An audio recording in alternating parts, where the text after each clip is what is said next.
আসানসোল দক্ষিণ শহরে 85 নং ওয়ার্ডের তরফ থেকে বাংলার গৌরব উজ্জ্বল 15 বছর উন্নয়নের পাঁচালী সাধারণ মানুষের কাছে তুলে ধরলেন আসানসোল দক্ষিণ শহরের তৃণমূল নেতৃবৃন্দ। আসানসোলের মহিশিলা কলোনির বেবি ক্লিনিকের সামনে একটি হনুমান মন্দিরে পুজো দিয়ে এই অনুষ্ঠানের সূচনা করা হয়।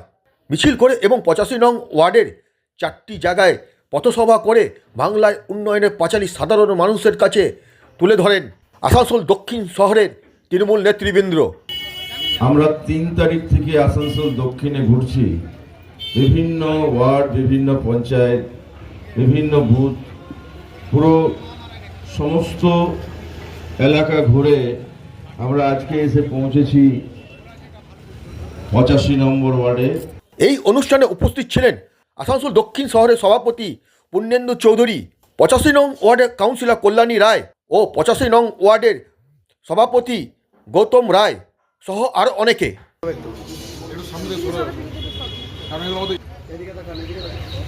কর্মসূচিটা দিয়েছেন, এই কর্মসূচি হচ্ছে উন্নয়নের পাঁচালী।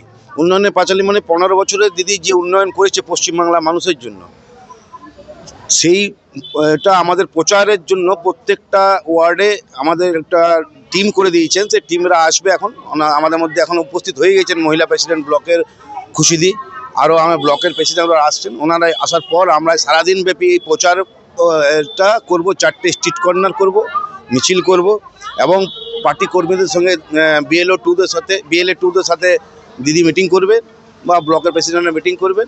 এই প্রোগ্রাম সারাদিন চলবে। আজ দিদির 15 বছরের উন্নয়নের সাধারণ মানুষ খুশি কিনা সেটাই জানতে চাইছেন তৃণমূল নেতৃবৃন্দ, জানালেন আসানসোল দক্ষিণ শহরের সভাপতি পুণ্যেন্দু চৌধুরী। দেখুন, আপনারা জানেন যে সারা রাজ্যের সাথে সাথে আমাদের আসানসোল দক্ষিণ বিধানসভার আমরা আসানসোল দক্ষিণ শহরের 85 নম্বর ওয়ার্ডে আজকে এসেছি। আমাদের 3টে টিম করে আমাদের স্থানীয় নেতৃবৃন্দ বিভিন্ন এলাকায় যাচ্ছেন। দিদির যে 15 বছরে কি উন্নয়ন হয়েছে, পাড়ায় পাড়ায়, গ্রামে গ্রামে, বুথে বুথে গিয়ে জানতে চাইছেন মানুষের কাছে যে আপনারা আমাদের এই উন্নয়নের পাঁচালীতে সন্তুষ্ট কিনা, আমাদের কোনো কাজে এখনও আপনাদের মনে হয়েছে যে আরও কিছু কাজ করার দরকার আছে কিনা, এবং পাবলিক যে আমরা যে দুয়ারে সরকার বা দুয়ারে ক্যাম্প বা যে সবগুলো করে রেখেছি সেগুলো সত্যিই পাবলিকের কাছে পৌঁছেছে কিনা সেই জানার জন্যে আমাদেরকে পাঠিয়েছেন। আমরা সরাসরি অ্যাকচুয়ালি এসেছি পাবলিকের কাছে শুনতে, জানতে, যে পাবলিক যেন সঠিক তথ্যটা আমাদের দেয় যে দিদির যে বার্তাটা সেটা একদম গ্রামস্তরে, বুথ স্তরে, পাড়ায় পাড়ায় পৌঁছেছে কিনা। সেই জন্যে আমরা আজকে এসেছি পাবলিকের কাছে।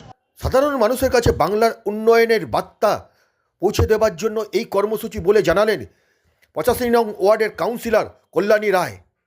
আমাদের এই পাঁচালীতে রয়েছে দিদি যে 15 বছর ধরে উন্নয়ন করে গেছেন, জন্ম থেকে মৃত্যু, কন্যাশ্রী, রূপশ্রী, লক্ষ্মীর ভাণ্ডার, যুবশ্রী আছে, তারপর ক্রেডিট কার্ড আছে, সামাজিক সুরক্ষা আছে বিভিন্ন রকম, এবং ছেলেদের স্কলারশিপ আছে, বিভিন্ন রকমের, সমস্ত রকমের যে উন্নয়ন, এইগুলো নিয়েই মানুষকে এটাই বার্তা দিতে চাই যে দিদি আমাদের যেন এত লড়াই করছেন, তো দিদির কথাটা আপনারা মাথায় রাখুন। দিদি আছেন বলে আমরা আছি, এটা মাথায় মানুষকে রাখতে হবে এবং দিদির পাশে থাকতে হবে।